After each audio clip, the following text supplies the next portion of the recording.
এর আগে আমরা এমএস পেন্ট করেছি, ঠিক আছে। এমএস পেন্টটা তো নর্মাল তোমরা পেন্ট করছো, ঠিক আছে। পেন্ট একটা নর্মাল সফটওয়্যার, যে পেন্টে আমরা ড্রয়িং করতে পারি। এই পেন্ট সফটওয়্যারটা আমরা অলরেডি এগুলো টুলস আছে, যে টুলস দিয়ে আমরা বিভিন্ন রকমের ড্রয়িং করতে পারি, ঠিক আছে। ড্রয়িংগুলো করবে, সিম্পল কিছু নাই, সেখানে ড্রয়িংগুলো শিখবে। এবার পরবর্তী তোমাদের সিলেবাসের মধ্যেই উইন্ডোজের মধ্যে থাকে নোটপ্যাড বলে একটা সফটওয়্যার থাকে, ঠিক আছে। আর একটা সফটওয়্যার হচ্ছে ওয়ার্ডপ্যাড বলে থাকে। এগুলো সিস্টেম সফটওয়্যারের সাথেই থাকে, এগুলো আলাদা করে ইনস্টল করতে হয় না। কম্পিউটার যদি তোমার চালু হয় তার মানে এগুলো থাকবে, ঠিক আছে। তো নোটপ্যাড ওয়ার্ডপ্যাড কী কাজে লাগে আমরা একটু জেনে নিই। প্রথমত নোটপ্যাড হচ্ছে একটা অ্যাপ্লিকেশান সফটওয়্যার, মানে অ্যাপস বলি যাকে আমরা। এটা উইন্ডোজের মধ্যে থাকবে এবং এখানে আমরা কি করতে পারি, we can write simple text, শুধু লিখতে পারবে তাই। এখানে কোনো ছবি, কালার, কোনো গ্রাফিক্স ইউজ করা যাবে না, সিম্পল টেক্সট লেখা যাবে, ঠিক আছে। এইখানকার এক্সটেনশন নেম ইজ .txt, ঠিক আছে। এই নোটপ্যাড অ্যাপ্লিকেশনের এক্সটেনশন হচ্ছে .txt। এক্সটেনশনটা কী জিনিস? এক্সটেনশন হচ্ছে যখন কোনো ফাইলকে আমরা সেভ করি, একটা নাম দিই, তো তাহলে নাম XYZ যা দিই, তারপরে ডট দিয়ে একটা নাম নিয়ে নেয়। কী করে নেয়? ওই অ্যাপস অনুযায়ী সেই নামটা নেয়। এমএস পেন্টে করলে BMP হবে, নোটপ্যাডে করলে TXT হবে, ওয়ার্ডপ্যাডে করলে RTF হবে, MS ওয়ার্ডে করলে DOC হবে। এক একটা অ্যাপসের এক একটা এক্সটেনশন নেম আলাদা থাকে, ঠিক আছে। হ্যাঁ, ফটোশপে করে জেপিজি করতে পারো, এমএস পেন্টেও জেপিজি করতে পারো। তো we can not use any colour or graphics in this application. এই অ্যাপ্লিকেশান সফটওয়্যারের মধ্যে তুমি কোনো ছবি, কালার ইউজ করতে পারবে না, সিম্পল লিখতে পারবে, ঠিক আছে। তো অ্যাপসটা কী করে খুলবে? অ্যাপসটা খুলতে গেলে যে how to open notepad, start, all programs, accessories বলে একটা ফোল্ডার থাকে, তার ভিতরে নোটপ্যাডটা থাকে।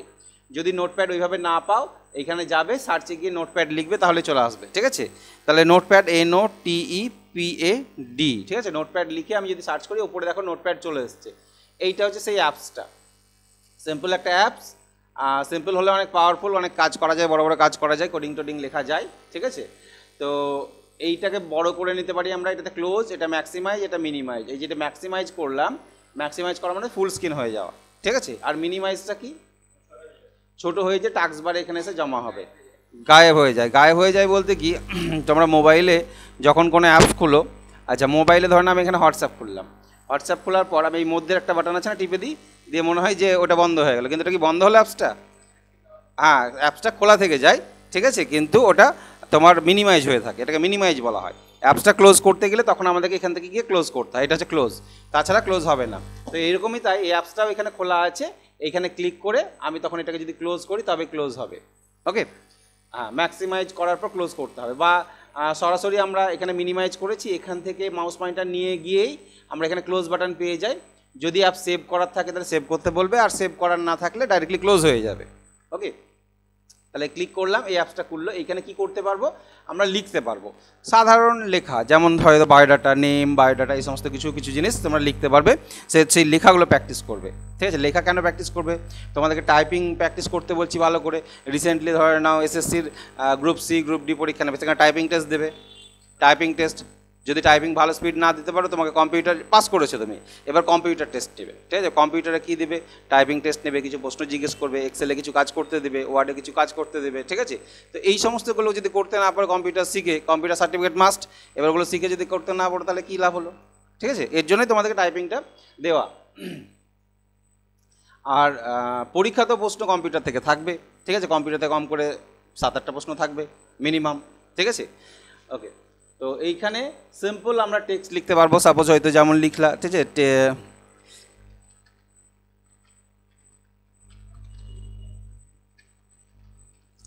এই কথাটা লিখি, ঠিক আছে। তো এই লেখাটাকে সিলেক্ট করে এবার মাউস দিয়ে আমরা ক্লিক করে ড্র্যাগ করাটাকে সিলেক্ট করা বলা হয়, ঠিক আছে। সিলেক্ট করে তুমি যদি মনে করো যে আমি কম্পিউটার লেখাটাকে শুধু বড় করবো, এইটুকুটা সিলেক্ট করলে, সিলেক্ট করার পর এই যে ফরম্যাট আছে, ফরম্যাটে ফন্টের সাহায্যে কী করতে পারি? সাইজ বড় ছোট করতে পারি আমরা। তাহলে এখানে গিয়ে যদি সাইজ বড় ছোট করবো, মনে করি ধরো 36 করলাম, দিয়ে যদি ওকে করি, তাহলে কি হলো? কে বড় হলো? সবাই বড় হয়ে গেল। দেখো আমি কম্পিউটারটাই শুধু সিলেক্ট করেছিলাম, বলেছিলাম এইটুকুটা বড় করতে, কিন্তু সবাই বড় হয়ে গেল, ঠিক আছে। তাহলে এই নোটপ্যাডে কিন্তু আলাদাভাবে কোনো ডিজাইন করা যায় না, যা হবে সবার জন্য অ্যাপ্লিকেবল, একসাথে সাইজ, লেখার ডিজাইন বা স্টাইল সব একসাথেই হবে। এই ফাইল মেনুর মধ্যে এটাকে মেনু বলা হয়, এইটা মেনু বার। মেনুর মধ্যে file menu, edit menu, format, view, help, এরকম মেনু থাকে। মেনুর মধ্যে যেগুলো থাকে এগুলো একটা অপশান। ঠিক আছে, যেমন new, open, save, save as. Already new মানে নতুন ফাইল ক্রিয়েট করতে গেলে আমরা এমএস পেন্টও নতুন ফাইল তৈরি করি, সেভ করি, তাই তো। সেভ, সেভ অ্যাজ এগুলো আছে, এগুলো আমরা ইউজ করতে পারবো। এডিটের মধ্যে কাট, কপি, পেস্ট, আনডু, ফাইন্ড এগুলো সব আছে, ঠিক আছে। তো এই অপশানগুলো খুব ডিটেলস আমাদের এখানে করে লাভ নাই, কেননা আদার্স যে অ্যাপস আছে আমাদের এমএস ওয়ার্ড যখন শিখবো এখানে সব কিছু আমরা পেয়ে যাব, বোঝা গেল। কারণ ওগুলো যদি জানা থাকে, অপশানগুলো যদি জানা থাকে, তাহলে আমার এগুলো আর ইউজ করার দরকার নাই এখানে। তো যেমন ফাইলের নিউয়ের কাজ তো আমরা এমএস পেন্টেও করেছি, তাই না। ওপেনের কাজ এমএস পেন্টেও করেছি, সেভেও করেছি, একই জিনিস, একই কাজ সব অ্যাপসে। তো এই অ্যাপসটা আর কি কাজে লাগে, এই অ্যাপসটাকে যদি সেভ করি, সাপোজ সেভ করলাম, সেভে ক্লিক করলাম, ধরো নাও ডেস্কটপেই সেভ করছি, নাম দিলাম .start.txt লেখা আছে, আমি কোনো একটা ফাইলের নাম দিলাম হয়তো ABCD, ফাইলটার নাম দিলাম ABCD। এইটা যখন তুমি সেভ করবে তাহলে এই ডেস্কটপে ফাইলটা সেভ হয়ে গেল। এটা মিনিমাইজ করো, দেখো ডেস্কটপে ABCD নামে ফাইলটা সেভ হয়েছে, এবং ফাইলের ABCDর পর ডট কি আছে, TXT। এইটা হচ্ছে এক্সটেনশন নেম, ঠিক আছে। TXT কেন, কারণ এইটা হচ্ছে নোটপ্যাডে তৈরি করা ফাইল। এই এক্সটেনশন নেম দেখে বুঝে যাবো এটা নোটপ্যাডে তৈরি করা file, okay.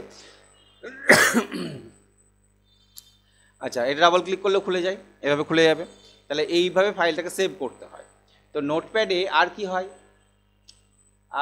This application also use to right different types of programming language. এই অ্যাপসটাতে তুমি বিভিন্ন ধরনের প্রোগ্রামিং ল্যাঙ্গুয়েজ লেখার জন্য ইউজ করতে পারো। এবার প্রোগ্রামিং ল্যাঙ্গুয়েজ কী জিনিস, প্রোগ্রামিং ল্যাঙ্গুয়েজের সাহায্যে আমরা অ্যাপস তৈরি করতে পারি, অ্যাপ ডেভেলপিং করতে পারি, ঠিক আছে, বা কম্পিউটারে কোনো ইনস্ট্রাকশান দিয়ে প্রোগ্রাম তৈরি করতে পারি, ঠিক আছে। তাহলে প্রোগ্রামিং ল্যাঙ্গুয়েজ তুমি লিখতে পারবে নোটপ্যাডে। প্রোগ্রামিং ল্যাঙ্গুয়েজের সাহায্যে কী করা যায়, আমরা অ্যাপস তৈরি করতে পারবো, ঠিক আছে। কী কী ধরনের প্রোগ্রামিং ল্যাঙ্গুয়েজ লেখা যাবে সিম্পলের ওপর, HTML লিখতে পারবে, জাভা, C++, PHP, SQL, এই কোডিংগুলোকে লিখে সেভ করে রাখতে পারবে, সেই কোডিংগুলোকে ইউজ করতে পারবে, ঠিক আছে। তো প্রোগ্রামিং ল্যাঙ্গুয়েজ লেখার জন্য আমরা নোটপ্যাডটাকে ইউজ করি। তো আমি একটা দেখাই, HTML একটা প্রোগ্রামিং, HTML যদিও প্রোগ্রামিং ল্যাঙ্গুয়েজ নয়, এটা মার্কআপ ল্যাঙ্গুয়েজ বলা হয়, hyper text markup language. HTML এর ফুল ফর্ম হচ্ছে হাইপার টেক্সট মার্কআপ ল্যাঙ্গুয়েজ। তো এই HTMLটা আমি একটা লিখে দেখাচ্ছি যে HTML এর সাহায্যেও আমরা ওয়েব পেজ ডেভেলপিং করতে পারি। আমরা বিভিন্ন ধরনের যে ইন্টারনেটে যে ওয়েবসাইটগুলো দেখতে পাই, ওয়েবসাইটগুলো তো এক একটা পেজ আছে, প্রত্যেকটা পেজের ডিজাইন, তার স্ট্রাকচার আলাদা, এক একটা সাইটের এক এক রকম ডিজাইন থাকে, ঠিক আছে। তো সেই ডিজাইনটা কী করে করে, নেট অন করা নেই, এক মিনিট, দেখো। তাহলে HTML আমি একটা লিখি নোটপ্যাডে, নোটপ্যাড ওপেন করলাম, HTML কোড, যদিও তোমরা এখন বুঝতে পারবে না, জাস্ট দেখার জন্য যে একটা ওয়েব পেজ কীভাবে ডেভেলপিং করতে হয়, ঠিক আছে।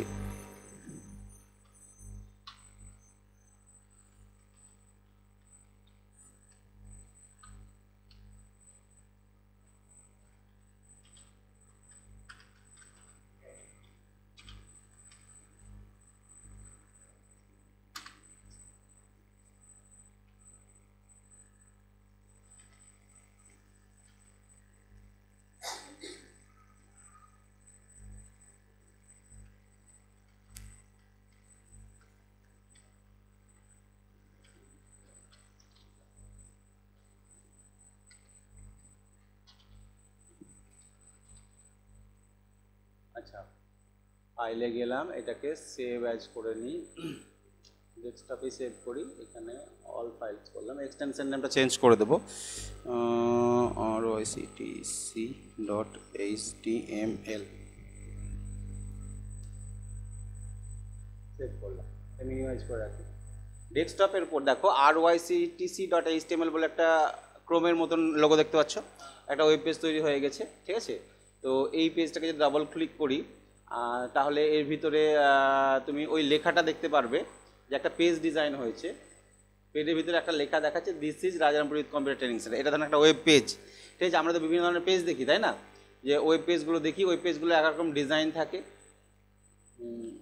তো এইটার এবার চেঞ্জেস আমরা এই কোডিংগুলো এখানে চেঞ্জেস করে করে আমরা চেঞ্জ করতে পারি। সাপোজ ধরে নাও আমি এখান থেকে আরেকটা চেঞ্জেস করে দিই,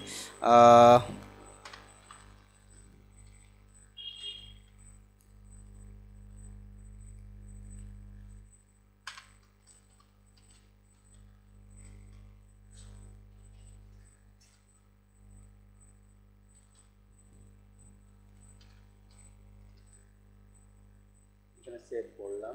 পেজটা কোথায় আমার? পেজ তো এইটা, তাই না? এখানে জাস্ট একটা রিলোড মারি। সাইজটা বড় হয়েছে, ঠিক আছে। কোডিং এখানে চেঞ্জ করছে, ঠিক আছে। এবারে স্টাইলটা চেঞ্জ করি।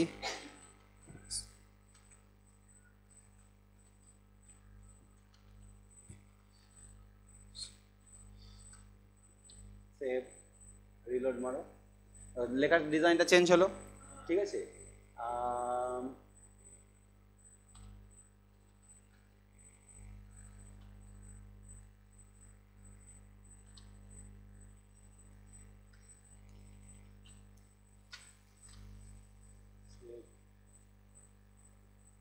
লেখার কালার চেঞ্জ হলো। তাহলে একটা ওয়েব পেজের কোনো লেখা বা টেক্সট তাকে ডিজাইন করা, তাকে ডাইনামিক করা, অনেক কিছু জিনিস করা যায় এই এইচটিএমএল কোডিংয়ের সাহায্যে, ঠিক আছে। আমি তোমাদের এইচটিএমএল তো অ্যাডভান্স লেভেলে গিয়ে শেখানো হয়, আমি এখানে জাস্ট সিম্পল দেখাচ্ছি যে এগুলোকে ইউজ করতে পারি। আর আর ধরো না, এর মধ্যে আমি ব্যাকগ্রাউন্ড কালার চেঞ্জ করে দিই, কালার দেবো, বিজি কালার দিয়ে দিলাম, গ্রে দিলাম। F5 হচ্ছে রিফ্রেশ বা রিলোড। F5 মারলে, কিবোর্ডে F5 মারলে রিলোড হয়, ঠিক আছে। ব্যাকগ্রাউন্ড কালারটা চেঞ্জ করলাম, ঠিক আছে। এবার একটু ডাইনামিক করে দিই। এখানে ধরো এটা থাকলো, এটা থাকলো, কনসেপ্ট থাকলো, এটাকে একটা ট্যাগ লাগে, ইমেল।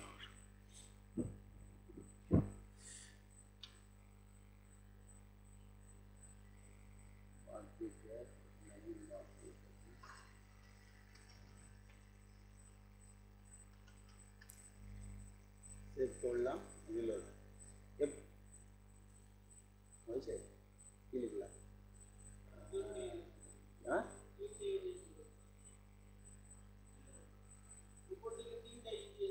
ও তিনটে ভুল দিয়েছি, মার্কি ওয়ান ডাবল ই, ঠিক আছে। সেভ, এবার দেখো লেখাটা কিরকম ডাইনামিক্যালি চলতে শুরু করলো, ঠিক আছে। আর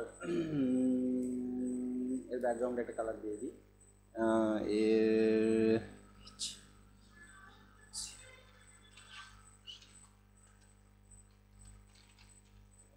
ইয়েলো। সেভ, রিলোড, চেঞ্জেস হলো। তাহলে আমরা ইন্টারনেটে অনেক পেজ দেখি যেখানে ওপর দিয়ে লেখা এরকম যায় আসে, অনেক রকম ডিজাইন থাকে, ঠিক আছে। তাহলে এই জিনিসগুলো আমরা চেঞ্জ করতে পারবো। এইচটিএমএল এ বিভিন্ন ট্যাগ আছে, কোনটাকে কী কাজ হয় এগুলো চেঞ্জ করা যায়। তাহলে কোডটা লিখলাম কোথায় বলো? আমি এই অ্যাপসটার নাম কি? নোটপ্যাড। তাহলে নোটপ্যাড এইরকম বিভিন্ন কাজে ইউজ করা যায়, ঠিক আছে। নোটপ্যাডে এই করে, এমনি এটা ডিজাইন করার জন্য আলাদা অ্যাপসও পাওয়া যায়। আমরা ধরে নাও কোনো একটা, আমি গুগল গেলাম, ঠিক আছে, যে google.com খুললাম। google.com-এ আমরা সেখান থেকে কিছু একটা যদি সার্চ করি, এই যে পেজটার ডিজাইন দেখছো, এখানে একটা কিছু লেখা আছে, এখানে একটা কিছু লেখা আছে, এখানে লেখা আছে, তাই না? কোনো একটা ওয়েবসাইট যদি খুলিও, কি খুলবো, সাপোজ ধরে নাও এমপ্লয়মেন্ট ব্যাঙ্কটাই খুলি। যা, আমার এই পেজটার ChatGPT বলছি না, এমপ্লয়মেন্ট ব্যাঙ্ক এখন খুলবে না, এখান থেকে ডাইরেক্টলি এখানে যাই, ঠিক আছে। এইটা, এই যে পেজটা দেখতে পাচ্ছ, এই পেজটা দেখো ওপরে এখানে কালার দেওয়া আছে, ঠিক আছে। এখানে একটা ছবি দেওয়া আছে, এখানে বিভিন্ন আমরা এই যে ডিজাইনগুলো দেখতে পাচ্ছি, এই যে ডিজাইনগুলো দেখতে পাচ্ছি, ঠিক আছে। প্রত্যেকটা মাউস পয়েন্টার নিয়ে গেলে হাতের মতন চিহ্ন আসছে, কারণ এটা একটা লিঙ্ক করা আছে, হাইপার লিঙ্ক বলা হয়, ঠিক আছে। তো এই লিঙ্কগুলো বা এই ডিজাইনগুলো তৈরি করা হয় বিভিন্ন রকমের কোড, HTML কোড, CSS আছে, ঠিক আছে, অনেক রকমের কোড আছে। সেই কোড দিয়ে ডিজাইনটা মেনলি ডিজাইনগুলো তৈরি হয়। এই লিঙ্ক কি, আমি যখন অন্য একটা পেজে ক্লিক করব, যখন এইখানে পেজে ক্লিক করব, তখন সেইটা পেজটা আলাদাভাবে খুলবে। ধরে নাও আমি এই পেজটা ক্লিক করলাম, যদি এই পেজে যদি ক্লিক করি, তাহলে এই একটা পেজ খুলে গেল, এখানে খুলে গেল। তো তাহলে আলাদা একটা ডিজাইন চলে এলো, এইটা কিন্তু আলাদা একটা পেজ, ওইটা হোম পেজ ছিল, এটা আলাদা একটা পেজ। তাহলে একটা ওয়েবসাইট অনেকগুলো পেজ নিয়ে তৈরি হয়। যেমন একটা বই একটা পাতা নিয়ে তৈরি হয়, কি অনেকগুলো পাতা নিয়ে বই তৈরি হয়। তো একটা ওয়েবসাইট দিয়ে অনেক পেজ থাকে, একটা পেজে সব ইনফরমেশান দেওয়া সম্ভব নয়। তখন সেই পাতাতে যেতে গেলে কি করে, ওরা বিভিন্ন রকমের লিঙ্ক ক্রিয়েট করে রাখে। যেমন এইটা, তুমি যখন এটাতে ক্লিক করবে, দেখো আর একটা পেজ খুলে যাবে, এটার মতন পেজ, এটার মতন পেজ খুলে গেল, এটা, ঠিক আছে। আবার তুমি যদি এইখানে যদি ক্লিক করো, এর মধ্যে হয়তো এটা সাবমেনু করা আছে, যে ই বুলেটিন লেখা আছে, এখানে ক্লিক করি, দেখি কি খুলছে, দেখো এরকম একটা কিছু পেজ খুলে গেলো, যেখানে এই ইনস্ট্রাকশনগুলো দেওয়া আছে, ঠিক আছে। তাহলে প্রত্যেকটা আলাদা পেজ, তাদের ঠিকানাগুলো, পেজের এইখানে অ্যাড্রেসগুলো দেওয়া থাকে। এইখানে এক্সটেনশন নেম কী দেওয়া আছে দেখতে পাচ্ছ, এখানে PHP দেওয়া আছে, ঠিক আছে। PHP অর্থাৎ PHP দিয়েও তৈরি করা যায়, ঠিক আছে। PHPটাও তোমার একটা হচ্ছে HPর মতনই তোমার একটা ল্যাঙ্গুয়েজ, যে ল্যাঙ্গুয়েজে ওই পেজ ডেভেলপিংয়ে লাগে, ঠিক আছে। পিএইচপি লাগে ওয়েব পেজ ডেভেলপিং করতে গেলে, পিএইচপি দিয়ে হয়, তারপরে আরও অনেক আছে, ঠিক আছে।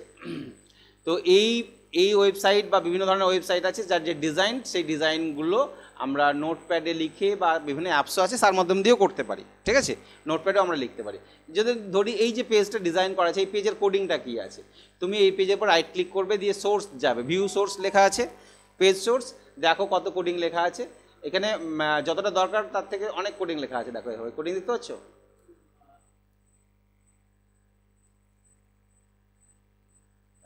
এই পেজটাতে এতটা কোডিং লেখা আছে। হ্যাঁ, ডিজাইন পারবা, কিন্তু ওদের যে টেবিলের সাথে লিঙ্ক আছে সেই টেবিলগুলো না থাকলে, বা এই ছবিগুলো তোমার মেন সোর্সে যদি এই ছবিগুলো না থাকে, তোমার নিজস্ব একটা ফোল্ডারে সব ছবিগুলো থাকতে হবে, তাহলে তোমার পারবা, নাহলে হবে না, ঠিক আছে। হ্যাঁ, ঠিক আছে। এই যে কোডিংগুলো দেখতে পাচ্ছি আমরা, এই কোডিংগুলো ডিজাইন করা আছে, ঠিক আছে, এই কোডিংগুলো লেখা আছে। এখানে তোমার এত যে কোডিং আছে, অনেক সময় মনে হয় যে এত কোডিং হাতে নিজে নিজে লিখলো, ঠিক আছে। অনেক কিছু জিনিস তোমার নিজে নিজে লেখে না, এগুলো কি হয়, ড্র্যাগ অ্যান্ড ড্রপের মাধ্যম দিয়ে হয়ে যায় ডিজাইন, ঠিক আছে। পেজ ডিজাইন করে ড্র্যাগ ড্রপ করেও হয়ে যায়, কিছু কিছু লিখতেই হবে। যেমন এই যে লিঙ্ক, HREF হাইপার লিঙ্ক যেটা থাকে, এই যে মাউস পয়েন্টার নিয়ে গেলে হাতের মতন যে চিহ্ন, কোন ফাইলটা কী আছে, পরপর লিঙ্ক পেজগুলো এখানে ক্রিয়েট করা থাকে, ঠিক আছে। ওকে, তো HTML সাহায্যে ধরে নাও ওয়েব পেজ ডেভেলপিং হয়। মেনলি HTML জানতে হবে, সব কিছু কার ভিতরে ভরা আছে, HTML এর ভিতরে ভরা আছে। দেখো লাস্টে HTML আছে লেখা, ঠিক আছে। আবার প্রথমে যদি চলে যাও সেখানে HTML আছে, মানে সব কিছু HTML এর ভিতরে ইউজ করতে হয়। মেন ট্যাগ হচ্ছে HTML, ঠিক আছে। তো এর ভিতরে দিয়ে ইউজ করতে হবে।